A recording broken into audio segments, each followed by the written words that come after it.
Assalamu alaikum, dear students. Welcome to the connected classroom. My name is Mr. Suhail and I am your mathematics teacher. आज का जो हमारा lecture है उसमें हम अपनी जो 5.3 एक्सरसाइज है उसको कवर करेंगे और उसके अंदर हमारे पास जो वैल्यूज़ होंगी वो होंगी एब्सोल्यूट वैल्यूज़। एब्सोल्यूट वैल्यूज़ को हमने सॉल्व करना है। वो क्या होती हैं, जब उस साइंस को रिमूव करेंगे तो हम क्या लगाएंगे, उस सारी चीज़ की जो डिटेल है वो इस लेक्चर के अंदर हम सॉल्व करेंगे। तो एब्सोल्यूट वैल्यू का क्या मतलब है? A number is distance from zero on the number line. Zero से किसी भी नंबर का जो डिस्टेंस है वो क्या कहलाएगा? एब्सोल्यूट वैल्यू कहलाएगी। If x is any point on the number line then its distance from zero is denoted by x mod.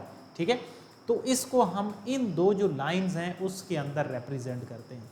हमारा मेन जो काम है वो इसके साथ है, इन लाइंस के साथ है। ठीक है, तो the two vertical bars are called absolute value bars. इसको आप एक्स मॉड भी बोल सकते हैं, एक्स बार भी बोल सकते हैं। ये जो टू वर्टिकल लाइंस हैं इन्हीं को हम बोलते हैं absolute value bars. Since distance between any two point is always a positive number और zero, thus the absolute value of number is always a positive number or 0. Distance from 0 to 5 or 0 to -5 is 5 units on the number line. कहने का मतलब ये है कि absolute के अंदर जो भी वैल्यू होगी वो हमेशा पॉजिटिव होगी, वो नेगेटिव नहीं हो सकती। उसके अंदर जो भी नंबर आएगा वो क्या आएगा? पॉजिटिव होगा। ठीक है जी। The absolute value of real numbers written in x mod is defined as x mod is equal to x if x is greater than equal to 0। हमारा जो सीधा सीधा जो काम है वो इस लाइन के साथ है कि जब इसके अंदर कोई वैल्यू आएगी एक तो वो पॉजिटिव होगी, जब इस साइन को हम रिमूव करेंगे तो हम प्लस माइनस इंट्रोड्यूस करा देंगे। ठीक है, तो अब इसी के रेफरेंस पे फॉर एग्जांपल हमारे पास क्वेश्चंस हैं। हम क्वेश्चन को देखते हैं और फिर वाइट बोर्ड पे हम अपनी जो एक्सरसाइज है उसको सॉल्व करेंगे। तो कुछ एग्जांपल्स इसी तरह गिवन हैं। एग्जांपल्स के अलावा हमारे पास एब्सोल्यूट के अंदर जो वैल्यूज़ हैं वो डिफरेंट तरह की होंगी। वो सिंगल वैल्यू भी हो सकती है, वो एक से ज़्यादा वैल्यू भी हो सकती है, वो एक से ज़्यादा मॉड में वैल्यू भी हो सकती है, वो दोनों साइड में भी हो सकती है। तो ये हर तरह का जो क्वेश्चन है इसको हम डिस्कस करेंगे। सो हम क्या करते हैं, हम अपनी जो वैल्यूज़ है उसको फाइंड आउट करते हैं और फिर ये जिस तरह यहाँ पे हमारे पास वैल्यूज़ दी गई हैं, कुछ एब्सोल्यूट की मैं एग्जांपल्स आपको दिखाता हूँ। ठीक है, अब जिस तरह ये एग्जाम्पल दी हुई है, ठीक है, तो हमने क्या किया, मॉड का साइन रिमूव किया, प्लस माइनस हमने लगाया और प्लस माइनस के बाद हमने x की जो वैल्यूज़ हैं उनको फाइंड आउट किया और वो जो x की वैल्यूज़ होंगी वो हमारा क्या होगा? सॉल्यूशन सेट होगा। सो बोर्ड के ऊपर आते हैं और इस एक्सरसाइज को सॉल्व करते हैं। आपकी एक्सरसाइज 5.3 है और पेज नंबर है आपका 106।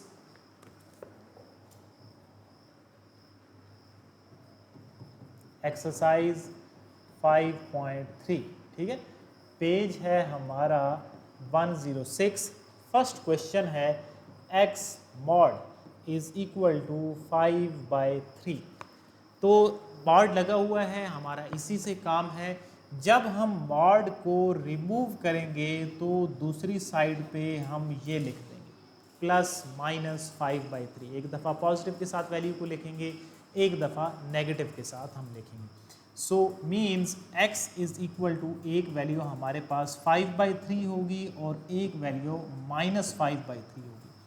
जो हमारा सोल्यूशन सेट होगा वो 5/3 होगा और वो -5/3 होगा। ठीक है, तो ये हमारा क्या है? पहला क्वेश्चन है। तो आई होप ये तो सिंपल सा क्वेश्चन था, आपको क्लियर हो गया होगा। अब इसी तरह चेंज क्वेश्चन आते जाएंगे और इसी के सामने मैं अपना जो क्वेश्चन नंबर 2 है उसको सॉल्व कर रहा हूँ। x + 2 मॉड है इज इक्वल टू 6 है।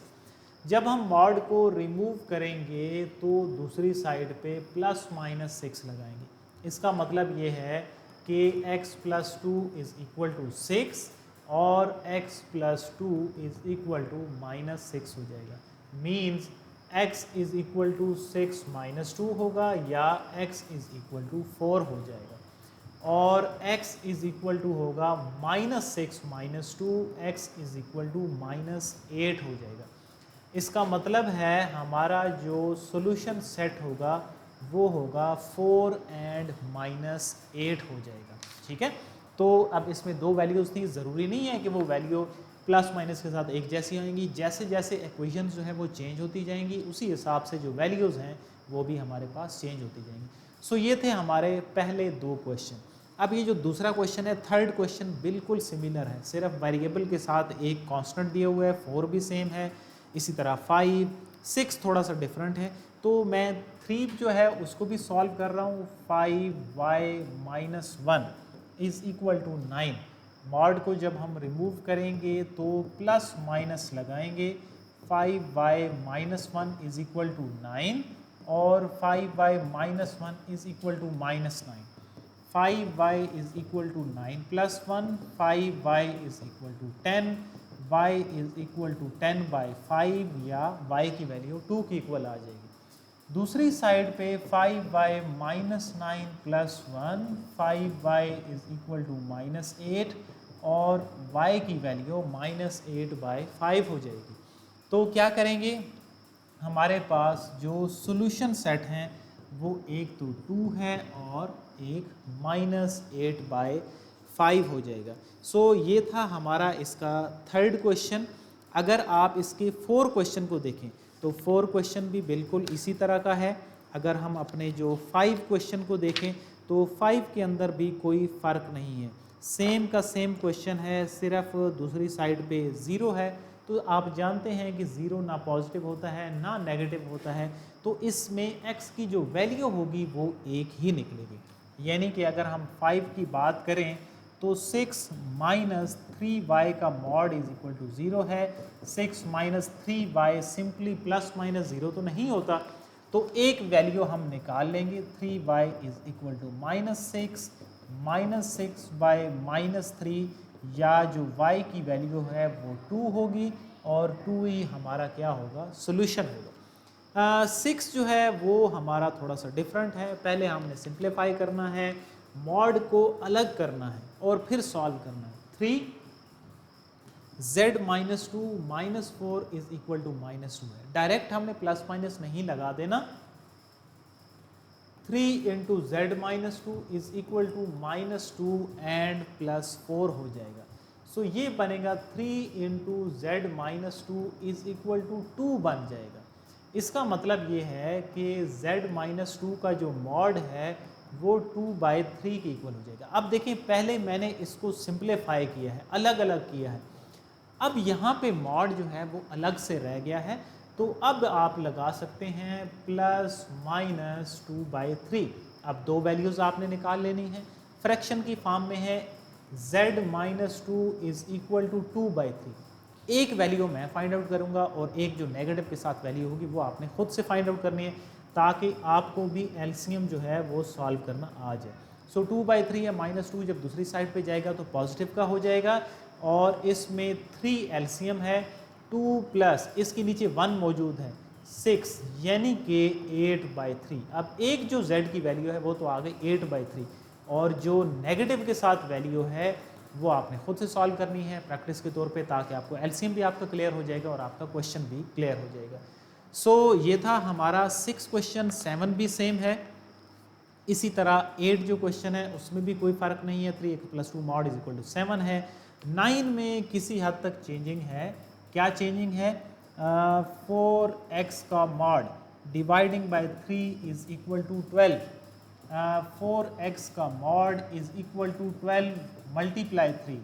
4x का मॉड इज इक्वल टू 36। पहले आपने जो मॉड के बाहर सारी वैल्यूज़ हैं उसको आपने सॉल्व करना है, अलग करना है वैल्यू को, और फिर आपने हल करना है। 4x is equal to +-36, 4x is equal to 36, 4x is equal to -36। So x is equal to 36/4, x की वैल्यू 9 एंड यहाँ पे -36/4, x की वैल्यू -9। सो ये जो दो वैल्यूज़ होंगी आपके पास x की, यही आपके सॉल्यूशन सेट होंगे, यानी कि 9 एंड -9 हो जाएगा। ठीक है जी। अच्छा, इसमें ना एक तरह का सॉरी, चलें 10 क्वेश्चन पे आते हैं। तो 10 इज़ वेरी इंपॉर्टेंट।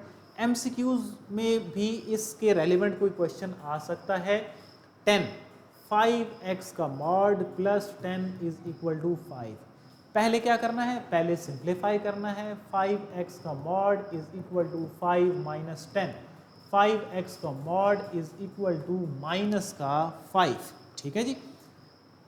अब इधर ही मैं लिख रहा हूं नो सॉल्यूशन।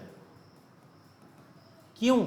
इसकी जब मैंने एक्सप्लेनेशन दी थी तो वहाँ पे मैंने आपको बताया कि मॉड के अंदर जो वैल्यू होगी उसका जो आंसर होगा वो हमेशा पॉजिटिव आएगा। अगर सामने मॉड के माइनस वैल्यू आ जाएगी तो इसका मतलब ये है कि वो गलत है, उसका जो फर्दर सोल्यूशन होगा वो एग्जिस्ट नहीं करेगा। हम ये लिख देंगे नो सोल्यूशन एग्जिस्ट। अब इसके रेफरेंस पे कोई भी क्वेश्चन आ सकता है, एमसीक्यूज आ सकता है कि x mod plus 5 is equal to 2, what is the answer. आपके पास डिफरेंट आंसर लिखे जा सकते हैं कि इसका आंसर -1 होगा, -1 प्लस 1 होगा, प्लस -1 होगा या नो सोल्यूशन होगा। तो आप कहेंगे कि इसका सोल्यूशन एग्जिस्ट नहीं करता, क्योंकि जब 3 दूसरी साइड पे जाएगा तो 2 - 3 -1 हो जाएगा। मॉड की वैल्यू नेगेटिव में नहीं आनी चाहिए। सो ये था हमारा 10 क्वेश्चन। अब इसी तरह 11 क्वेश्चन है, पहले आपने 4 को दूसरी साइड पे लेके जाना है और उसको सॉल्व करना है। जो 12 क्वेश्चन है उसमें जो मॉड है वो 1 से ज़्यादा है। 12 question x plus 1 mod over 2 is equal to 2x minus 1 over 3। अगर मॉड जो हैं वो 1 से ज़्यादा आ जाएं तो फिर आपने करना है कि मॉड की जो सारी वैल्यूज़ हैं उनको एक साइड पे लेके आना है। ठीक है, और जो कांस्टेंट है उसको दूसरी साइड पे मैं ले गया तो x प्लस 1, मजीद इसको देख लेंगे, 2x minus 1 is equal to 2/3। I hope यहाँ तक आपको क्लैरिटी होगी और कोई मसला नहीं होगा। ये जो मॉड दोनों है ना, इनको मैंने एक ही मॉड के अंदर कर दिया और जो दोनों डिफरेंट साइड पे मॉड थे उनको एक साइड पे लेके आया हूँ।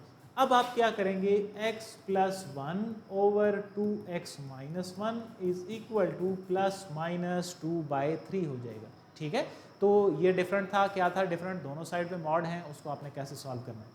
सो एक दफ़ा x plus 1 over 2x minus 1 is equal to 2/3, एक दफ़ा x plus 1 over 2x minus 1 is equal to minus 2/3 हो जाएगा।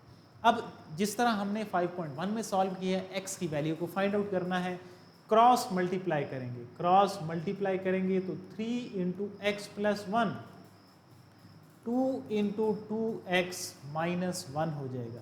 सो अब यहाँ से आप ऐसे समझें कि आपकी जो 5.1 है उसका ये क्वेश्चन शुरू हो गया। ठीक है, so 3x minus 4x is equal to minus x is equal to -5 और x is equal to 5 answer आ जाएगा।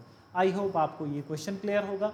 अब इसी तरह इसमें भी क्रॉस मल्टीप्लाई करेंगे और फिर जो है वो सॉल्व करेंगे। सो 3, मैं एक स्टेप डायरेक्ट कर रहा हूँ, 3x plus 3 is equal to -4x और +2 आ जाएगा। ठीक है, तो यहाँ पे 3x plus 4x is equal to 2 -3, 7x is equal to -1, x is equal to -1/7।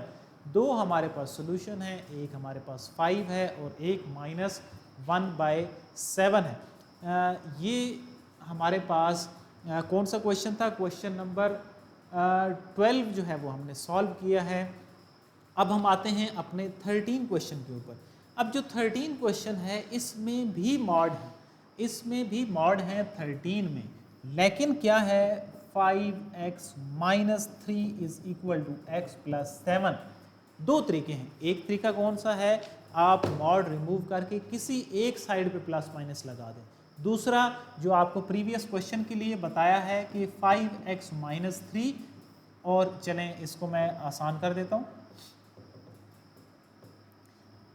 5x minus 3 का मॉड है, इसके साथ x प्लस 7 मॉड है, दूसरी साइड पे आप 1 लगा दें। ठीक है, यहाँ पे 0 नहीं छोड़ना आपने, ये मल्टीप्लाई हो रहे हैं। तो उससे अगले स्टेप में 5x minus 3 dividing by x plus 7 mod is equal to 1, एक साइड पे मॉड आपने शिफ्ट कर दिया। सो अब आप इसको लिख सकते हैं कि ये जो है ना वो 5x minus 3 over x plus 7 is equal to plus minus 1 आ जाएगा। ठीक है, अब एक दफ़ा 1 के लिए सॉल्व करेंगे और एक दफ़ा 5x minus 3 over x plus 7 को माइनस जो 1 है उसके लिए सॉल्व करेंगे। सो क्रॉस मल्टीप्लाई करते हैं 5x minus 3x plus 7, 5x minus x is equal to 7 plus 3। So यहाँ पे हमारे पास 4x इज इक्वल टू 10 आ जाएगा, x इज इक्वल टू 10/4 या x इज इक्वल टू 5/2 आ जाएगा। अब दूसरी साइड पे कोई फ़र्क नहीं है, सिर्फ हमारे पास जो वैल्यू है वो माइनस की है।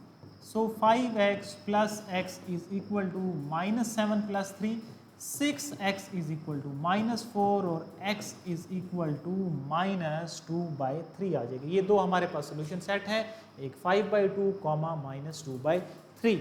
इसका जो लास्ट क्वेश्चन है उसमें एक तो एब्सोल्यूट जो वैल्यूज़ हैं वो ज़्यादा हैं, एक ये चीज़ है। दूसरी चीज़ क्या है कि कांस्टेंट भी उसी हवाले से ही ज़्यादा है, z प्लस 3 हो गया, माइनस 3 हो गया is equal to 5 minus z plus 3 हो जाएगा। अब एक तो इसमें मॉड ज़्यादा है, तो मॉड ज़्यादा है इसका मतलब ये है कि z प्लस 3 का जो मॉड है उसके साथ जो दूसरी साइड वाला मॉड था वो माइनस हो रहा है, तो इसको इधर ले आएँ। अब इससे पहले हमने जो मॉड की किस्में देखी थी उसमें सिर्फ वो क्या हो रहा था, मल्टीप्लाई हो रहा था, दूसरी साइड पे डिवाइड। अगर ऐड हो रहे हैं तो फिर आप क्या करेंगे, अगर ऐड हो रहे हैं वो एक जैसे हैं तो इसको हम लिख सकते हैं 2 into z plus 3 is equal to 8 हो जाएगा। z प्लस 3 आप इसको ऐसे समझिए जिस तरह a है, a प्लस a क्या बनेगा, 2a बनेगा। तो इसी तरह z plus 3 mod plus z plus 3 जो मॉड है ये मिलके 2 टाइम हो जाएंगे। ठीक है, अभी भी सिंप्लीफाई नहीं हुआ है, ये हो जाएगा 8/2। z प्लस 3 का जो मॉड है दैट इज इक्वल टू 4 के इक्वल हो जाएगा, z plus 3 mod is equal to 4 हो जाएगा। ठीक है जी। सो जब आपके पास ये 4 के इक्वल हो गया तो अब आपके पास ये जो पहले आपके 5-6 क्वेश्चंस हैं उनकी टाइप का क्वेश्चन बन गया है। आप इसको लिख सकते हैं plus minus 4। So z plus 3 is equal to plus minus 4 है, तो means z plus 3 is equal to 4 और z plus 3 is equal to minus 4। इसका मतलब है z is equal to 4 minus 3 यानी कि z इज इक्वल टू 1 और यहाँ पे z is equal to minus 7। जो हमारे पास सोल्यूशन है वो है 1 और माइनस 7। ये था इसका 14 क्वेश्चन। कंपैरेटिवली इजी एक्सरसाइज है as compare to the previous exercise. इसके 14 ही क्वेश्चन थे जिनको हमने सॉल्व किया है। यहाँ तक हमारे पास जो एक्सरसाइज थी इनमें हमने इक्वालिटी को डिस्कस किया। अब इससे आगे जो हमारे पास 5.4 एक्सरसाइज है उसके अंदर हमारे पास इनइक्वालिटीज़ हैं, जो कि इसकी लास्ट एक्सरसाइज। आप इसमें इनइक्वालिटीज़ में यानी कि लेस देन ग्रेटर देन के जो साइंस होंगे वो होंगे, हम उनको डिस्कस करेंगे। इसमें आप जो टाइप्स हैं वो एक से ज़्यादा भी हो सकती हैं, 2 इनइक्वालिटीज़ के साइन हो सकते हैं, एक इनइक्वालिटी का साइन हो सकता है। तो यहाँ तक आज का लेक्चर हम ख़त्म करते हैं। नेक्स्ट जो हमारी क्लास होगी उसमें हम अपनी जो 5.4 एक्सरसाइज है उसको सॉल्व करेंगे। तब तक के लिए अल्लाह हाफिज़।